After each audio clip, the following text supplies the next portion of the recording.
Hello again from China, and just wanted to share my video blog with you all.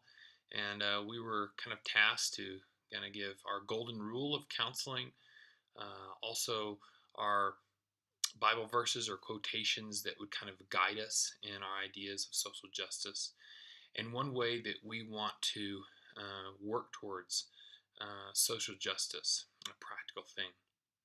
So for me, I think my idea of kind of golden rule would be blessed to be a blessing. So as I look at counseling or just my life in general, as I encounter people, as I'm with them, I just want to do all I can to bless them. That God has blessed me, He's given me lots of opportunities, He's given me so many chances, and I want to bless others in that way, and as much as I can to be a blessing to their life.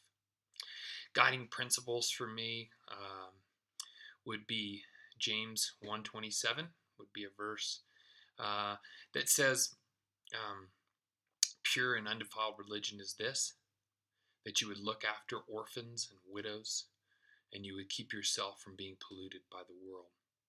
When I think about orphans and widows, those are people who cannot help themselves. They're people that really are dependent on others.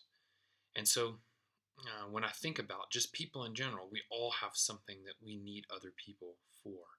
And so as I think about social justice, just looking for those and those opportunities, and that's a guiding principle for me.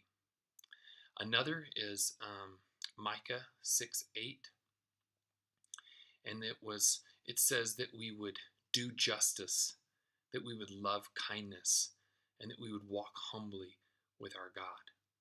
And so think about justice, about fairness, and after looking after people who need help, and to be kind and to walk humbly with God. Recognize that everything that I have, everything that I ever will have, was given to me by God or from someone else's hand. Even the parents, the country that I grew up in, all those things I didn't choose.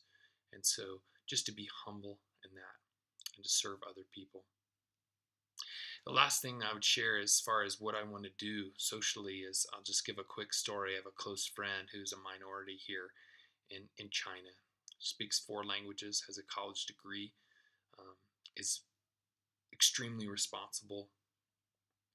But when she got a new job in a different city, and she had a housing allowance, was looking for a house, and twice she got to the point of signing the contract. And when they looked at her ID card and found that she was a minority in the country of China, these landlords said, "Oh, I would never rent to a minority," and just ended the contract right there.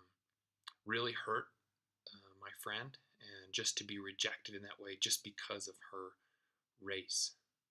And so for me, it's not on a big scale that I'm pushing against this social injustice, but it's with both sides of the coin. So the people that are in the majority, that are the dominant people here, educating them what it feels like to be treated in that way, to look at people and judge them just by their skin or maybe their race or their language. But then also for my friends that are being discriminated against, to help them to know how to behave, how to hold their tongue, how to behave properly, even in those hard circumstances. So that's just a practical way for me right now that I want to do, but I want to look at that as kind of a whole part of my life. I mean, I'll always be in China, and to really look at people who are, in the article it said, those that are socially disadvantaged, those that are kind of put out for whatever reason, and to really look for those and look for practical ways that I can serve them, help them, and encourage them in their life, whether it's correcting the wrong behavior or whether it's helping those who are being hurt by the behavior.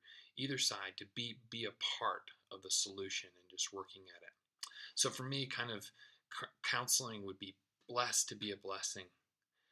James 1:27, Micah 6:8, those are guiding verses for me.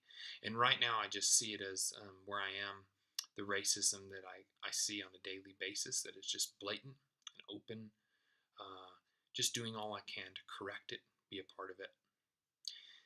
Great to be a part of this class, and hope to see some of you in some of the other classes.